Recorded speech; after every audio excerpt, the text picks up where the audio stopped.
Começamos hoje a falar-lhes da aviação em Portugal.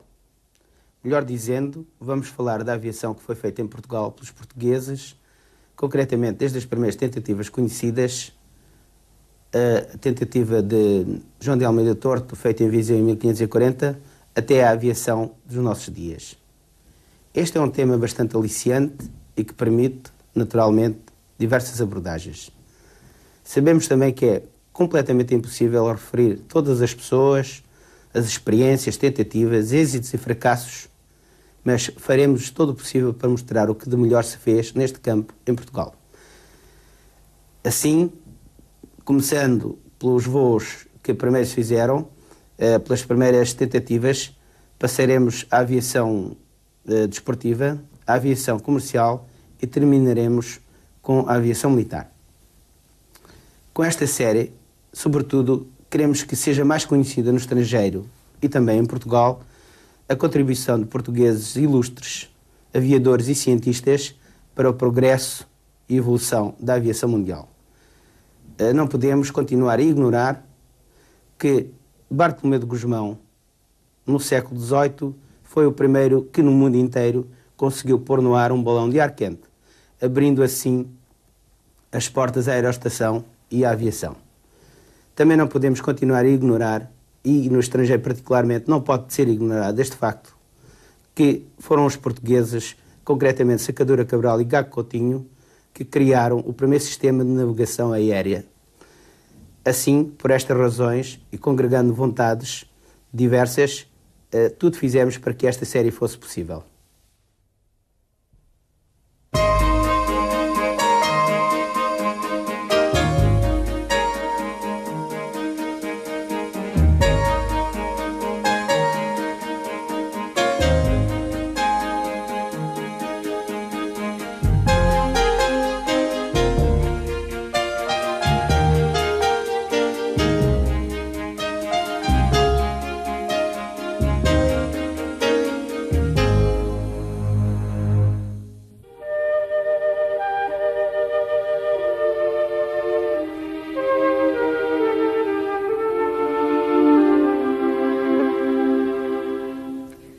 Voar, deslizar no espaço, livremente imitando as aves. Foi desde sempre e até umas décadas atrás um sonho e um desejo maravilhoso de homens e mulheres de todas as épocas.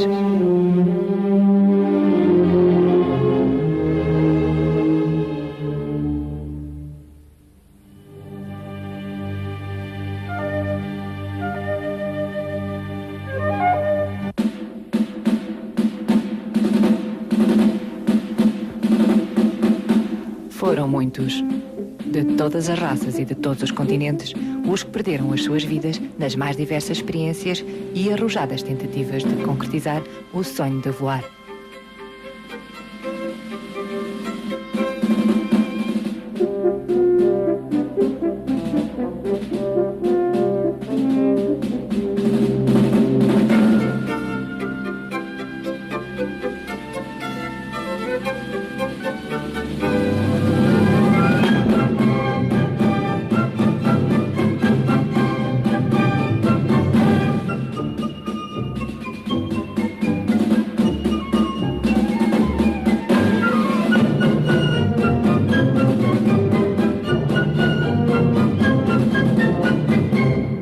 Bem conhecida a famosa lenda de Dédalo e Ícaro, que, tendo sido encerrados pelo rei Minos no célebre labirinto da ilha de Creta, observaram o voo das aves, construíram umas asas de penas cobertas de cera e com elas presas ao corpo, e levaram-se no espaço e, voando, evadiram-se da prisão.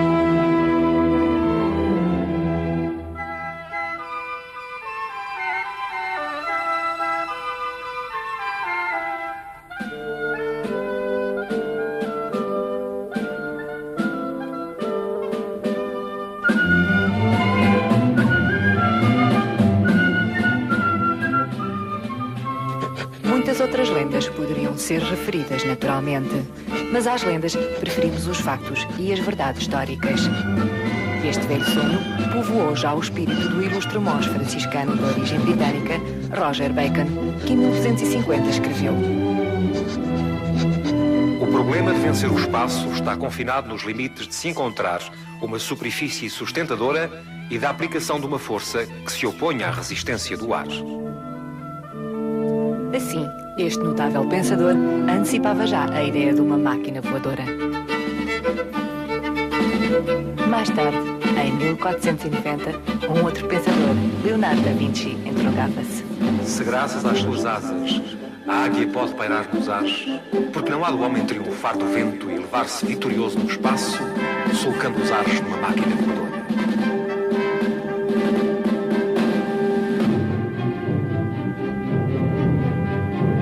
Este homem extraordinário estudou demoradamente o voo das aves e, embora nunca tenha conseguido imitá-las, idealizou diversas formas de voar que só muito mais tarde vieram a ser realidade. Em Portugal, na segunda metade do século XVI, mais precisamente em 20 de julho de 1540, nesta cidade de Viseu, um homem muito conhecido, o famoso barbeiro João de Almeida Torto, também sangrador e ferrador e com outras profissões, tentou pela primeira vez voar.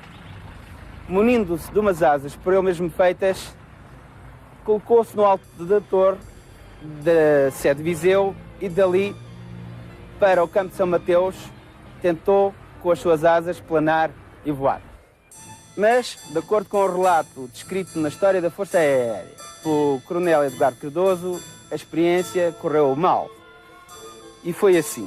Às 5 horas, saltou da sede da Torre da Sé e, fazendo-se manobrar as asas, descreveu demoradamente uma linha inclinada, tomando por mira a capela de São Mateus.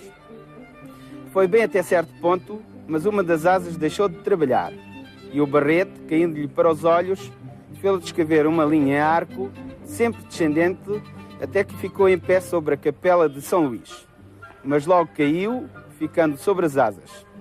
Dali o tiraram sem sentimento, o homem voltou a si algumas horas depois, mas sem o menor juízo e tolo, morreu dias mais tarde.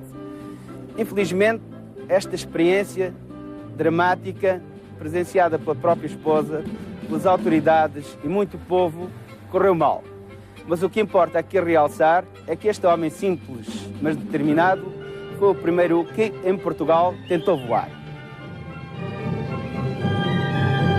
A experiência frustrada de João Torto foi um episódio negativo nas suas consequências imediatas.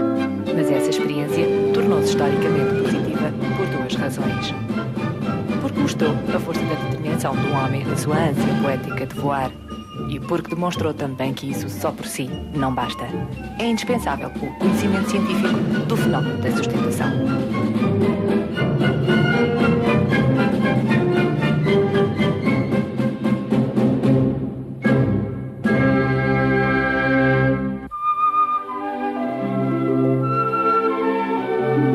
Houve um outro português que adquiriu esse conhecimento, o padre Bartolomeu de Gusmão, que se dedicou a esses estudos nos princípios do século XVIII. Era um homem com formação teológica e científica. Nascido no Brasil, já aí desenvolvera vários inventos, como por exemplo um sistema mecânico para elevar a água de um rio para o mosteiro onde vivia. Veio mais tarde para Portugal, tendo sido professor na Universidade de Coimbra.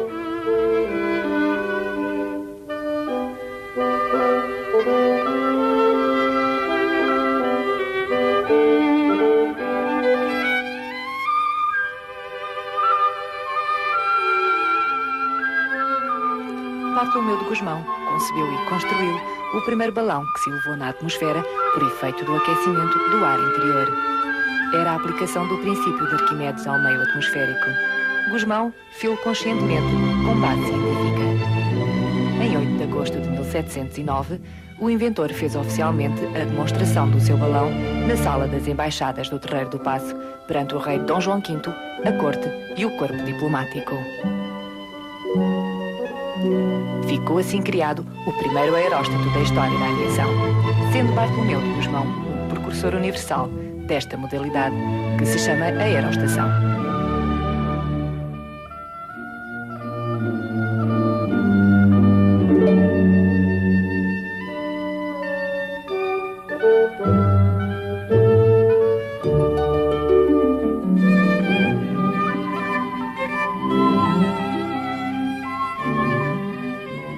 Existem referências escritas a pelo menos 4 demonstrações dos balões de ar quente de Bartolomeu de Gusmão. A primeira foi já na sala dos embaixadores do Paço da Ribeira, mas não resultou porque a chama pegou fogo ao balão, que era de papel, e, portanto, foi um desaire. Mas a segunda demonstração, no dia imediato, ocorreu com pleno êxito. O balão subiu até ao teto, a mais de 4 metros de altura, estacionou algum tempo junto ao teto, mas depois, como a chama se apagou, o ar interior arrefeceu e o balão voltou a descer até ao chão. Este facto serviu de pretexto aos detratores do Bartolomeu de Gusmão para desvalorizarem este invento, dizendo até que ele estava a enganar as pessoas e houve até quem o denunciasse ao Santo Ofício, insinuando que ele teria um pacto com Satanás. Ora, o que acontece é o seguinte, é que o próprio facto do balão ter descido depois de se apagar a fonte de calor representa a confirmação de que ele funcionava segundo as leis da física. E, portanto, nós temos como certo que esta demonstração do primeiro balão de ar quente de Bartolomeu de Gusmão significa um facto histórico, porque é o primeiro aeróstato na história de toda a aviação. Bartolomeu de Gusmão fez ainda outras experiências com outros balões, na Casa da Índia e uma última no Castelo de São Jorge, com um balão maior. Esse balão, impelido pela brisa, veio descer no Torreiro de Paço e isso ocasionou certas confusões de algumas pessoas que dizem ou supõem que o Bartolomeu de Gusmão teria até voado nesse balão para o Torreiro de Paço, ou na célebre passarola de que vamos falar mais daqui a pouco. Ora, Bartolomeu de Gusmão é, portanto, o precursor da aerostação, o criador do primeiro aeróstato em toda a história da aviação.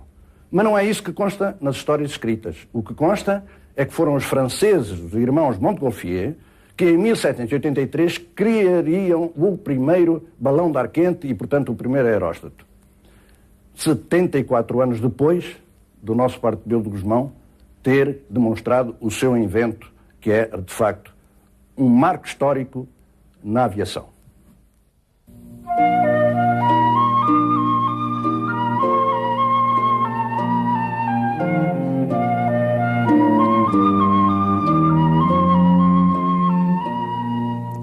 Os balões construídos pelos franceses Montgolfier deram início a uma fase de divulgação e expansão desta nova atividade, especialmente ao longo do século XIX.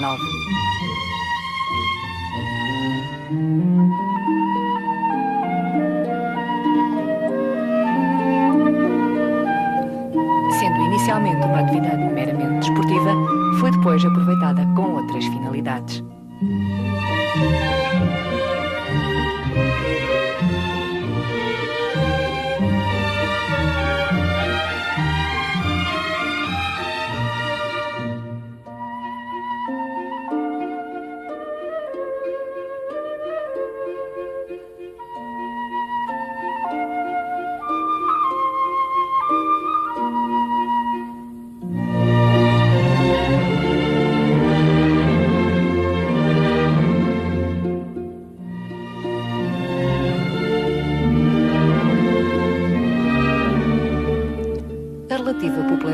Bartolomeu de Gusmão no nosso país e até em alguns meios estrangeiros não está, porém, ligada ao primeiro aeróstato que ele criou, mas à suposta construção da chamada passarola.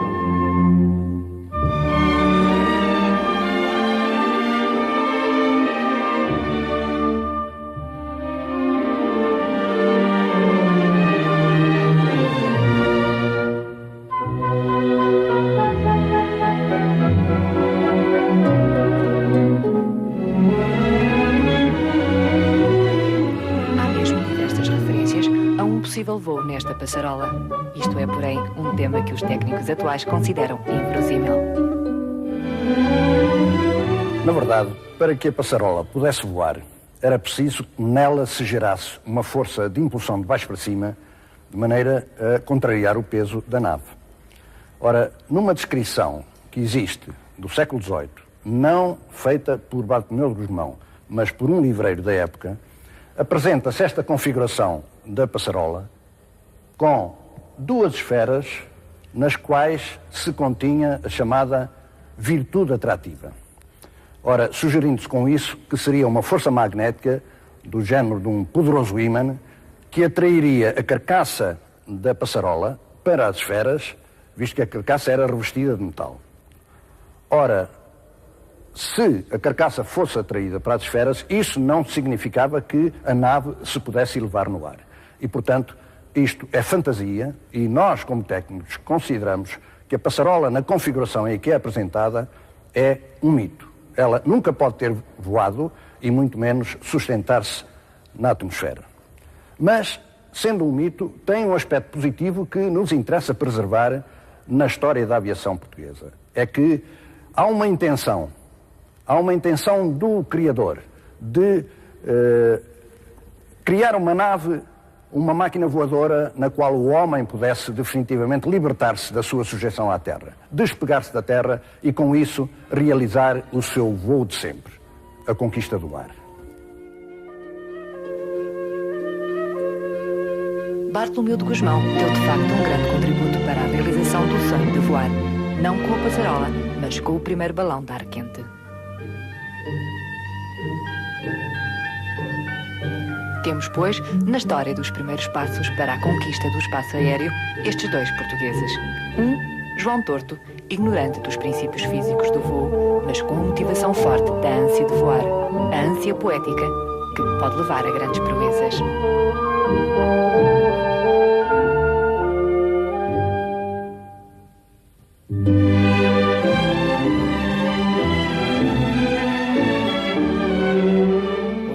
Bartolomeu de Gusmão usou a inteligência e os conhecimentos científicos para realizar o grande sonho, fazer o homem despegar-se da Terra.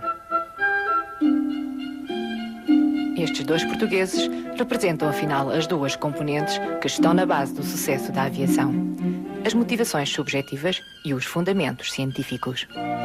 Desde sempre e ainda hoje, estas duas facetas estão presentes e andam lado a lado. São, afinal, na gíria corrente, a carolice e a sabedoria. Assim se faz a aviação.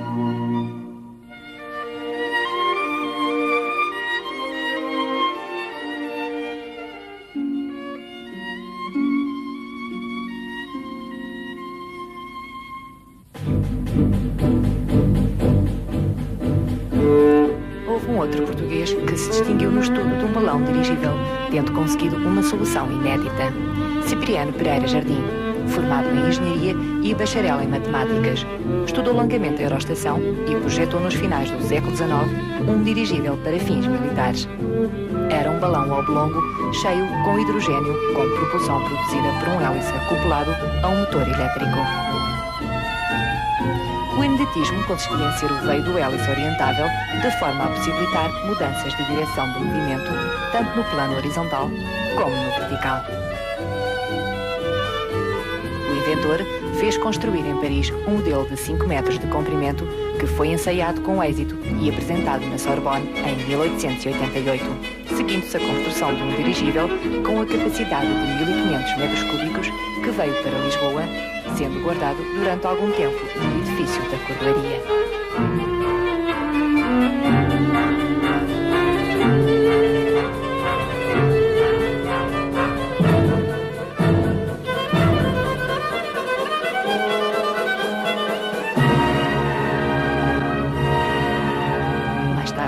Foi transferido para a Escola de Engenharia de Tancos, onde se quedou ingloriamente, enquanto o seu inventor, muito louvado e condecorado pelos governos português e francês, era nomeado apito militar na Alemanha.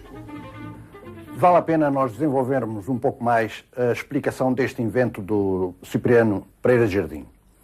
Mas convém que nós nos situemos na sua época, finais do século XIX, mais concretamente 1887, para avaliarmos melhor o ineditismo e o interesse deste invento. De facto, Pereira Jardim adotou uma solução extremamente engenhosa. Eu tenho aqui um esquema simplificado do dirigível, em que o centro de sustentação seria aqui, neste ponto que está ampliado, e aqui o centro de propulsão com o hélice de eixo variável. Ora, estando o eixo do hélice orientado paralelamente ao eixo do dirigível, o dirigível desloca-se horizontalmente neste sentido. Pondo o hélice nesta posição, gera-se uma força que faz binário com o centro de sustentação e a parte de trás do dirigível sobe e o dirigível fica com a proa apontada para baixo. Nessa altura, ele segue uma trajetória a descer. E, ao contrário, orientando o hélice desta maneira, a parte de trás desce, o dirigível fica orientado com a proa para cima e sobe. Para dar voltas para a esquerda e para a direita, tudo se passava como atualmente na motonáutica, aquelas embarcações de recreio que têm um motor fora da borda. Ora, isto é realmente uma inovação extraordinária para aquela época. No entanto, como já se disse, este dirigível ficou armazenado em tanques e caiu no esquecimento. Mas passados muitos anos, já neste século, a indústria aeronáutica veio a adotar, afinal de contas, o mesmo princípio.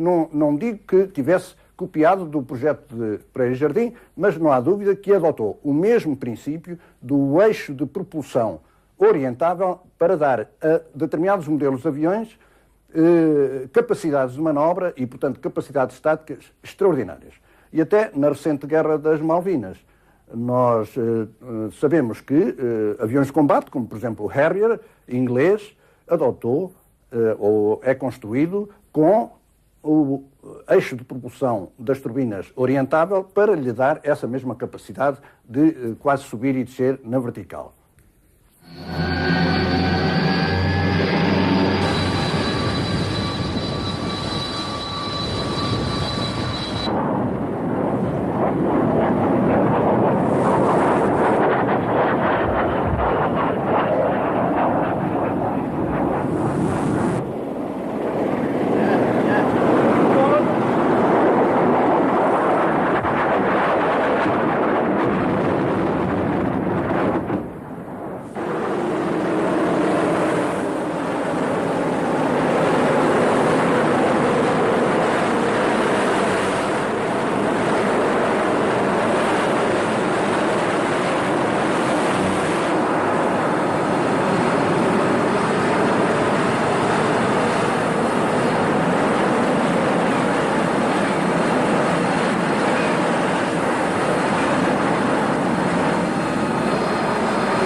Hoje em dia, voar em planador já não constitui uma aventura, nem é um problema desconhecido.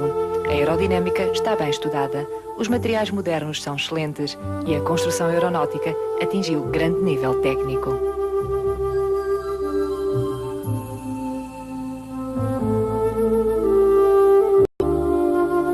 Assim, os entusiastas do voo sem motor podem dar largas às suas aspirações e ao grande prazer de deslizar nas alturas, com a suavidade do voo das aves.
Simplicidade do voo planado teve antecedentes muito acidentados.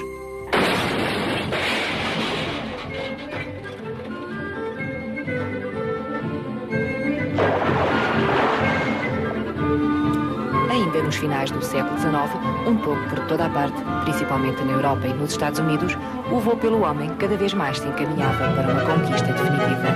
Não apenas pelo emprego de máquinas mais leves que o ar, pela aplicação do princípio de Arquimedes, mas também por outro sistema totalmente diverso, fundado nas leis de Bernoulli, que estão na base do fenómeno da sustentação.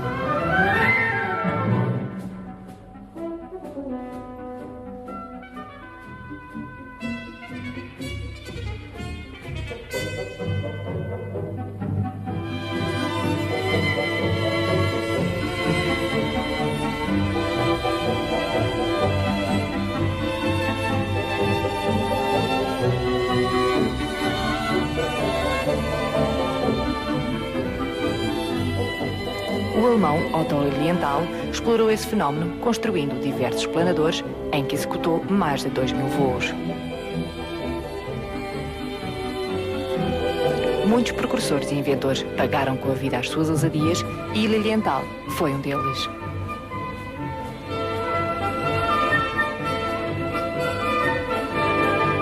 No Delbar do século XX, o mundo tomou conhecimento dos feitos dos irmãos Wright, que em dezembro de 1903, perante alguns curiosos, efetuaram o seu primeiro voo, que foi um pequeno salto de 40 metros.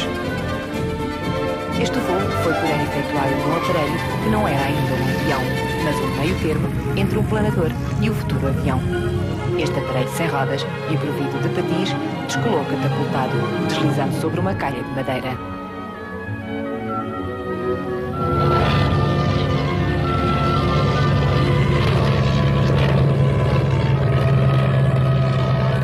Mas na Europa, o brasileiro Alberto Santos Dumont, residente em Paris, construiu um aeroplano com o qual fez um voo em 1906 perante público e membros do Aeroclube de França, sendo assim este o primeiro voo homologado oficialmente.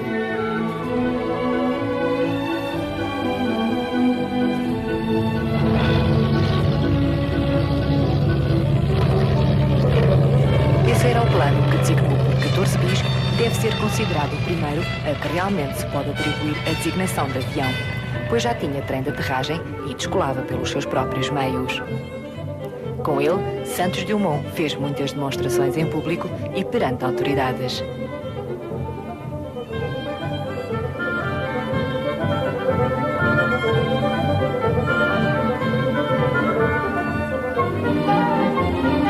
Entre os vários modelos criados por Santos Dumont, ficou também célebre o Demoiselle. Este brasileiro, que tinha ascendência portuguesa, ficou na história justamente como o pai da aviação. Em Portugal, aparece entretanto João Gouveia, um entusiasta com bons conhecimentos técnicos. Este homem foi, além de idealista, um realizador sobretudo de modelos, bem podendo ser considerado verdadeiro pioneiro do aeromodelismo em Portugal.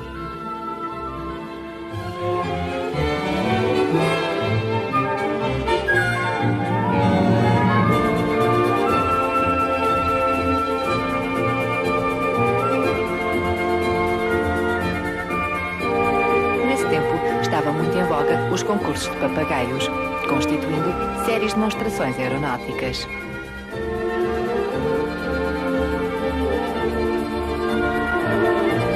Vários se realizaram no Parque das Laranjeiras e no Jardim Zoológico da Palhavã, tendo João Gouveia apresentado vários planadores e aeroplanos em miniatura, alcançando grande sucesso perante numeroso público.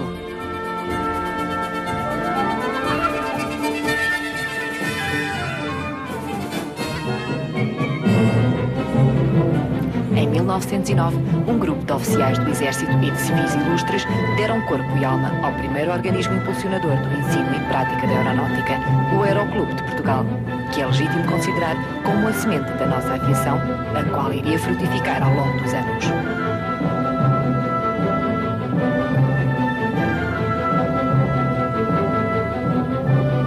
Na sua sessão inaugural, a direção do Aeroclube resolveu prestar a João Gouveia toda a assistência possível, conforme este havia solicitado ao apresentar o projeto de aeroplano. João Gouveia instala-se no Seixal para o trabalho e, em janeiro de 1912, tenta levantar voo no seu avião. A tentativa falhou, sofrendo o aparelho graves avarias que impediram o prosseguimento das experiências por falta de recursos. No entanto, a atividade de João Gouveia na construção de modelos contagiou muitos curiosos que vieram a tornar-se entusiastas da aviação.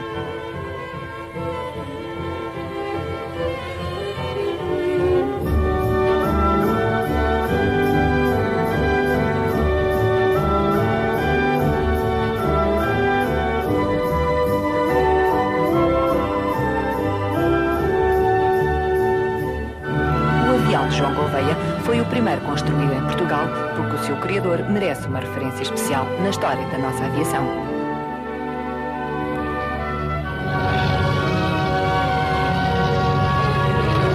Em toda a Europa, o entusiasmo pelo voo, designadamente pelos mais pesados que o ar, era transbordante, sobretudo em França.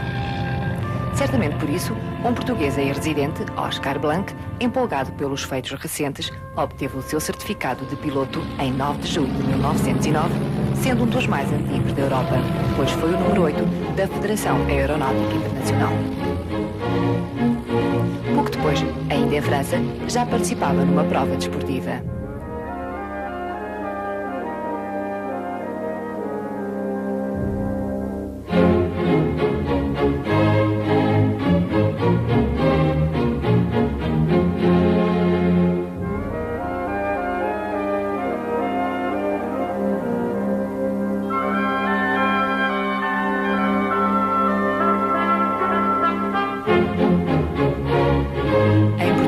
O primeiro voo em avião foi realizado em 1910 pelo francês Julien Mamet no Hipódromo de Belém, no dia 27 de abril, num avião Blériot.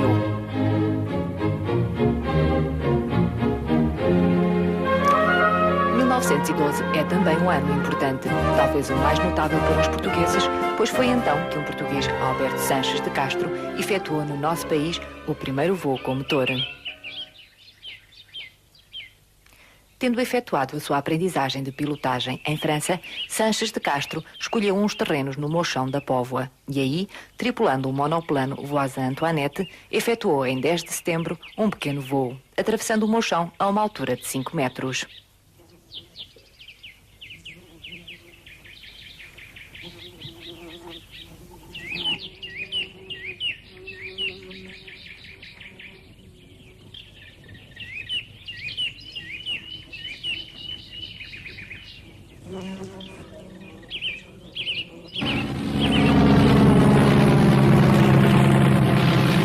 Quero mencionar que vários dos aviões que então efetuaram voos no nosso país haviam sido adquiridos por subscrições públicas. Foram os casos dos aviões oferecidos pelos jornais O Século, O Comércio do Porto, pelo Partido Republicano e outros.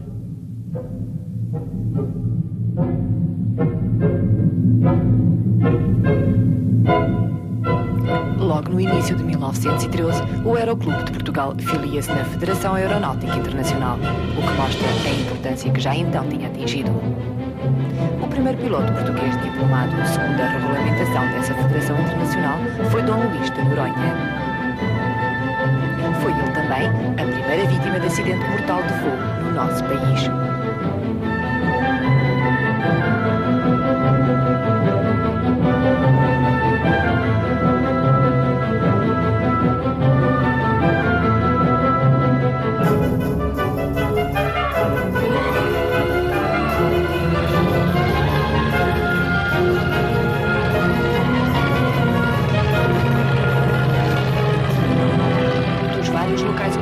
Nesses primeiros tempos para as atividades aeronáuticas, destacamos o Hipódromo de Belém, onde se havia feito a primeira demonstração de voo em 1910, e o terreno dos recreios desportivos da Amadora.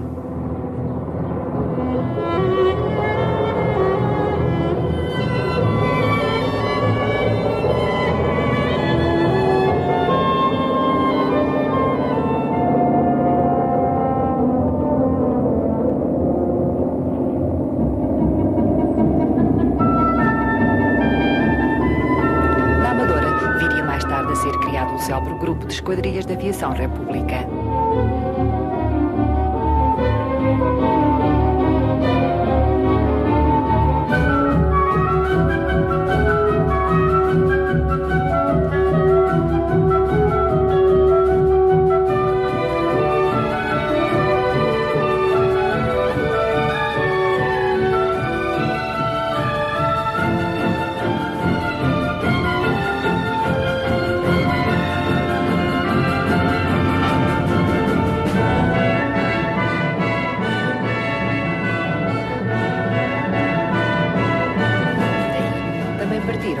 os históricos raios aéreos feitos por aviadores portugueses.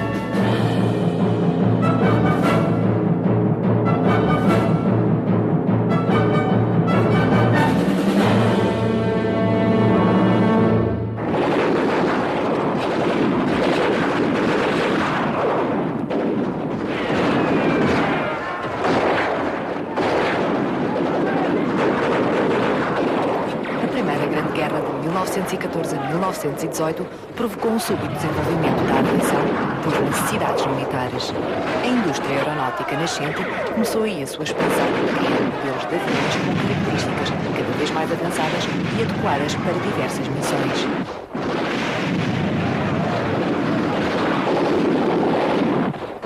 Paralelamente, a formação de piloto desenvolveu-se e foi nesse período que vários oficiais portugueses obtiveram os seus brevies.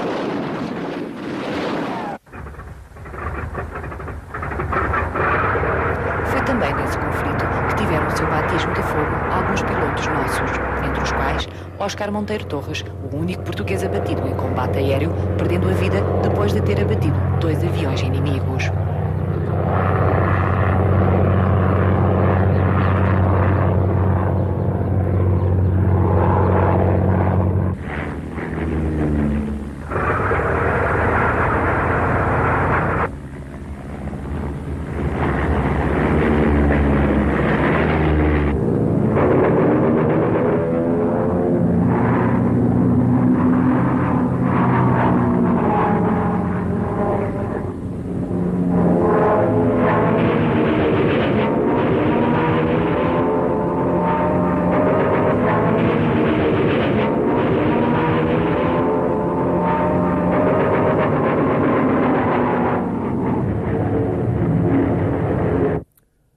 É no decurso da Primeira Grande Guerra Mundial, quando os beligerantes procuram aumentar as performances dos seus aviões de combate em termos de manejabilidade, de velocidade, de altura, de capacidade de transporte, que podemos constatar um grande desenvolvimento de determinadas características que não viriam depois a limitar-se ao interesse militar dessas características, mas que, felizmente, até para a humanidade, vieram a ser aproveitadas como potencialidades de uma aviação comercial nascente.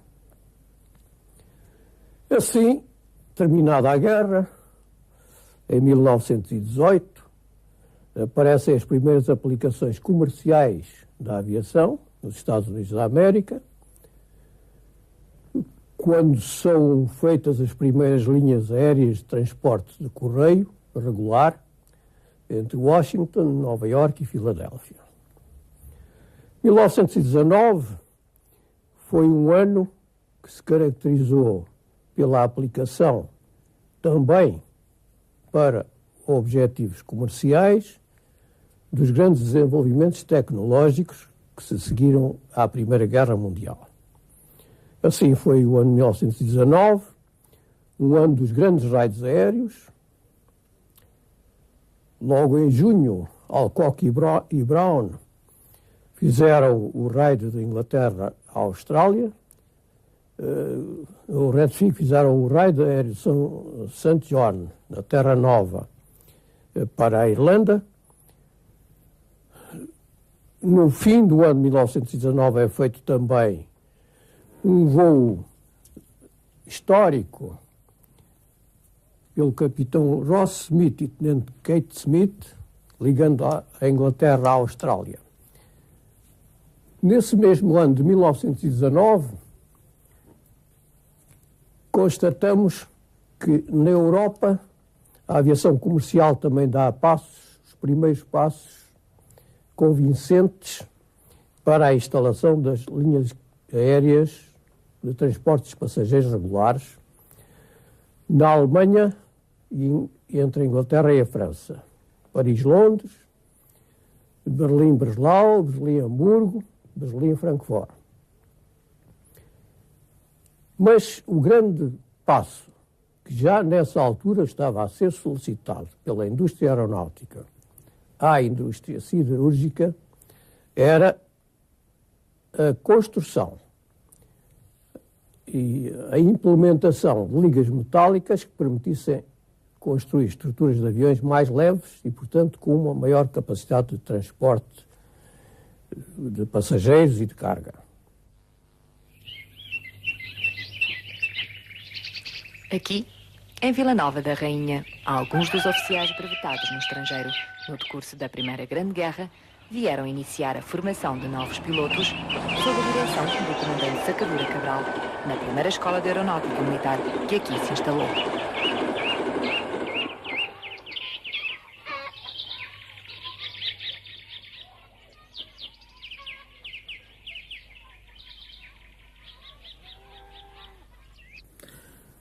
As origens da aviação militar em Portugal surgiram com a proposta do grande estadista António José de Almeida, que na Câmara dos Deputados propôs que fosse criado em Portugal um Instituto de Aviação Militar. Na verdade, após as demonstrações que tinham sido feitas em Portugal por vários aviadores estrangeiros, entusiasmaram o público e, sobretudo, suscitaram nos meios militares o interesse pela criação de uma aviação militar, que, aliás, já ia surgindo noutros países.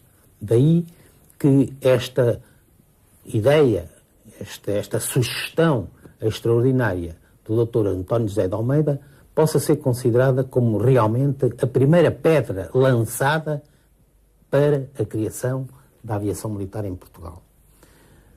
Desta proposta resultou que, posteriormente, foi criada uma comissão destinada a escolher o local onde poderia ser criada uma escola de aviação militar. Os indivíduos destinados a essa comissão foram muito judiciosamente e muito inteligentemente escolhidos nos fundadores de uma instituição que já existia em 1909, que era o Aeroclube de Portugal.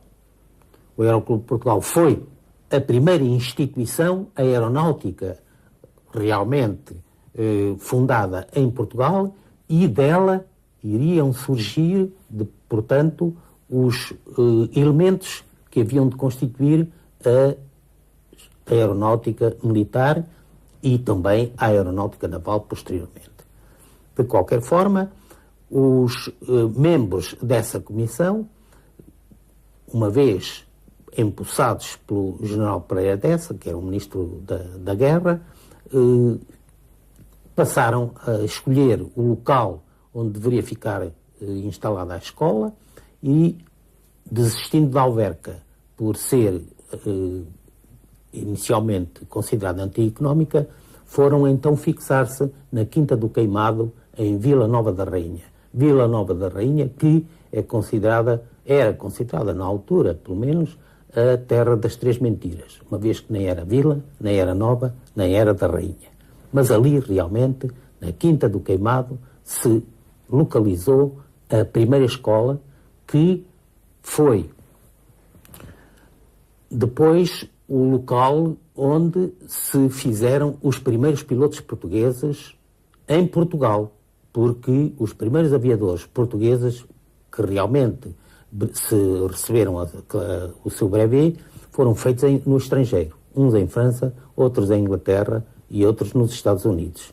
Depois é que esses pilotos vieram então para a escola de Vila Nova da Rainha e aí deram início à formação de pilotos portugueses.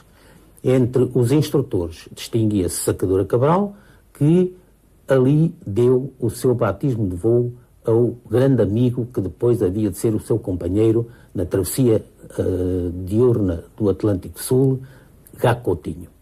Note-se que as coisas começaram desta forma muito curiosa, que primeiro tivemos pilotos aviadores formados no estrangeiro.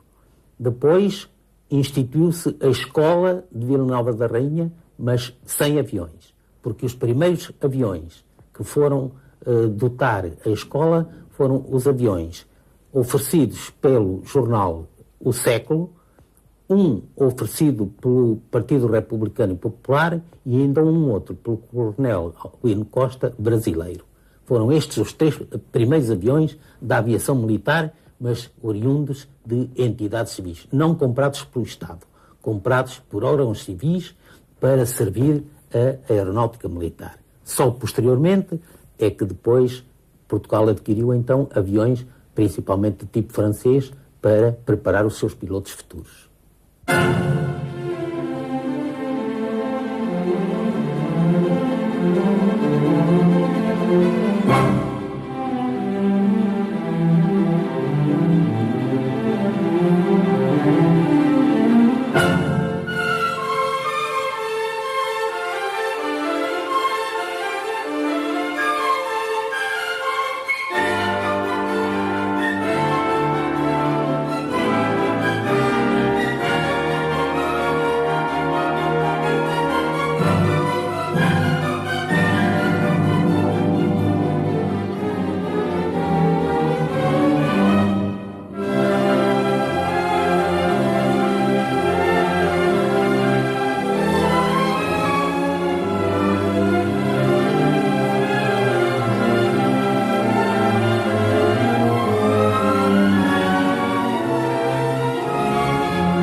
Vila Nova da Rainha passaram nomes que escreveram páginas gloriosas da história da aviação portuguesa.